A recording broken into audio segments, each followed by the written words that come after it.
স্বামী ত্রিগুণাতীতানন্দের মাতৃভক্তি প্রসঙ্গ। 1899 সালের আগস্ট মাস শ্রীমা সারদা দেবী কলকাতা থেকে বর্ধমানের পথে জয়রামবাটি চলেছেন। সঙ্গে রয়েছেন স্বামী ত্রিগুণাতীতানন্দ অর্থাৎ সারদা প্রসন্ন। পথে মা বললেন, বাবা সারদা, আমরা কত দূর এলেম? এই তো মা, দামোদরের কাছাকাছি। নদী পেরিয়ে পালকি করে আপনাকে নিয়ে যাব জয়রামবাটিতে।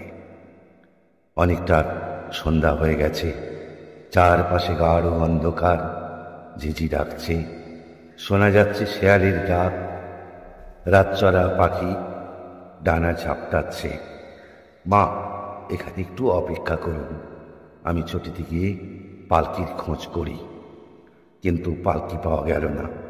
উদ্বিগ্ন সারদা ভাবছেন, মাকে নিয়ে জয়রামবাটি যাবেন কি করে। মুহূর্তেই মিলল একটা গরুর গাড়ি। গাড়োয়ানকে বললেন, ভাই, জয়রামবাটি যাবে? হ্যাঁ, যাব, তবে এসো আমার সঙ্গে। সারদা গরুর গাড়ি নিয়ে উপস্থিত হলেন মায়ের কাছে। মা বললেন, বাবা, পালকি পাওনি তো? তা হোক, গরুর গাড়িতেই যাব। সারদা মাকে গাড়িতে ওঠালেন। মা বললেন, তুমিও গাড়িতে ওঠো। না মা, আমি বরং গাড়ির আগে হেঁটে চলি, না হলে অন্ধকারে গাড়োয়ানের রাস্তা ঠাহর করতে পারবে না। কিন্তু বাবা, হেঁটে গেলে তোমারও যে কষ্ট হবে। না মা, কোনো কষ্ট হবে না। গাড়ি এগিয়ে চলেছে। সারাদিনের ক্লান্তিতে মা একটু ঘুমিয়ে পড়েছেন। মা ঘুমোচ্ছেন দেখে সারদার খুব আনন্দ। মায়ের যে একটু বিশ্রাম দরকার। পথে বড় ধকল গেছে। কিছু দূর যাওয়ার পর দেখা গেল রাস্তাটা বন্যার জলে ভেঙে গেছে। উদ্বিগ্ন সারদা বললেন, আরে, এ যে বেশ বড় গর্ত, বড্ড ঝাঁকুনি হবে গাড়িতে, মায়ের ঘুম ভেঙে যাবে, আঘাত লাগবে। কিছু একটা উপায় করতে হবে। আহা, মা কি তৃপ্তিতে ঘুমোচ্ছেন। ওই ঘুম কি ভাঙানো যায়? মাকে কি কষ্ট দেওয়া উচিত?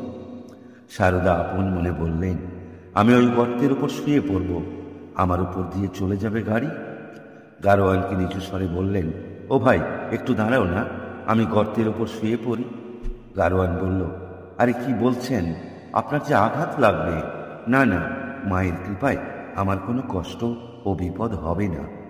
সারদা উপুর হয়ে শুয়ে পড়লেন গর্তের ওপর।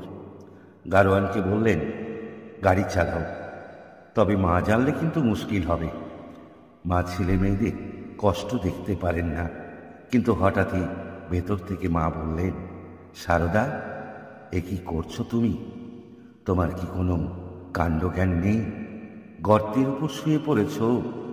তোমার উপর দিয়ে গাড়ি গেলে জানো কত বড় বিপদ হতে পারে। আমাকে কষ্ট দেবে না বলে তুমি এত বড় প্রাণীর ঝুঁকি নিচ্ছ। পাগল ছেলে কোথাকার, উঠে এসো গর্ত থেকে। কিন্তু মা, গর্তটা যে বেশ বড়, ওর ওপর দিয়ে গাড়ি গেলে আপনার বড্ড কষ্ট হবে। মা বললেন, তোমার কষ্ট হবে না? ছেলের কষ্ট কোনো মা কি সইতে পারে? মায়ের চোখে জল চিকচিক করছে। বললেন, দেখো ঠাকুর, কেমন কপাল করে আমি ছেলে পেয়েছি, এক্কেবারে সোনার টুকরো ছেলে। এমন ছেলে জগতে কজন পায়। ধন্য তোমার মাতৃভক্তি সারদা। এবার মায়ের কথা শোনো, উঠে এসো, এ তোমার মায়ের আদেশ। মাথা নত করে সারদা উঠে এলেন। আকাশে তখন মেঘের ফাঁকে চাঁদের আলো। সে আলো পড়েছে মায়ের মুখে। সারদার মনে হলো যেন এক জ্যোতির্ময়ী দেবী বসে আছেন গাড়িতে। মাঝে অন্তর্যামী, সব জানতে পারেন। মায়ের ইচ্ছে ছাড়া কুটোটিও যে নড়ে না। সন্তানের কষ্ট যে মায়ের বুকে বাজে, তাই তো মায়ের ঘুম ভেঙেছে। সারদার বুকের নদীতে আনন্দের ঢেউ। মায়ের স্নেহ ও কৃপায় আপ্লুত সারদা করজোরে গেয়ে উঠলেন, বৈকুণ্ঠ হতে লক্ষ্মী এলো পৃথিবীর এই মাটিতে, জয়রাম বাটিতে, জয়রাম বাটিতে। নমস্কার।